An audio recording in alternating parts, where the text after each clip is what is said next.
Vous êtes le directeur du Théâtre national populaire et c'est un nom emblématique pour la France.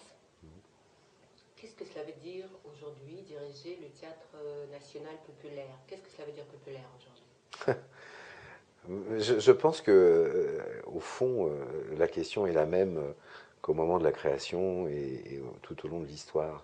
J'ai pas l'impression que cette notion ait été une notion extrêmement claire. Elle a connu différentes exceptions avec les différents directeurs qui se sont succédés à la tête de l'institution. Mais en gros, tous ont eu à définir très précisément ce que voulait dire la qualité de la salle qu'ils avaient en face d'eux. Et je pense qu'à l'intérieur, à chaque fois de l'aventure du TNP, la question du public n'était pas une question d'un public unique, d'une seule couleur, mais d'être un public contradictoire. C'est-à-dire qu'il devait représenter la contradiction socioculturelle de la société qui environnait le théâtre. Il ne s'agissait pas de faire un théâtre prolétarien.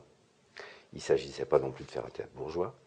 Mais il s'agissait toujours de faire un théâtre dans lequel les satisfactions culturelles élégantes, alimentées, j'ai envie de dire, trouvaient satisfaction, et des âmes plus frustres, moins cultivées, trouvaient satisfaction. Donc, j'ai envie de dire que populaire définit d'abord la qualité de la salle, sur une ligne de crête très compliquée à tenir, entre un répertoire d'un côté très ouvert, et en même temps dans une exigence très définie. Il ne s'agit pas de faire, en gros, du spectacle populiste d'un côté ou du spectacle élitiste de l'autre, mais d'être sur une ligne de crête. Et je pense que tous les directeurs, en général, se sont posés cette question-là. On la retrouve chez Villard, on la retrouve chez Planchon, parfois, et puis on la retrouve en ce qui me concerne. Donc, c'est d'abord et avant tout, le mot populaire définit d'abord et avant tout la qualité contradictoire de la salle. Et par voie de conséquence, il interroge la qualité artistique ou esthétique de ce qui se passe au plateau.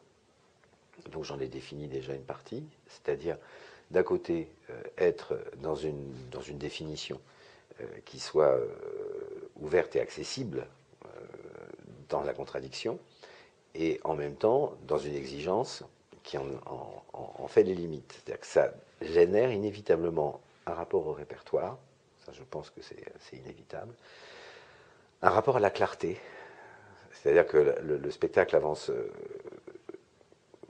affirmé, défini, et un rapport aussi d'une certaine façon à la distribution, c'est-à-dire d'une certaine façon à l'identification que peuvent représenter à un moment ou à un autre tel ou tel acteur vis-à-vis du public. C'est comme ça que j'entends la question populaire.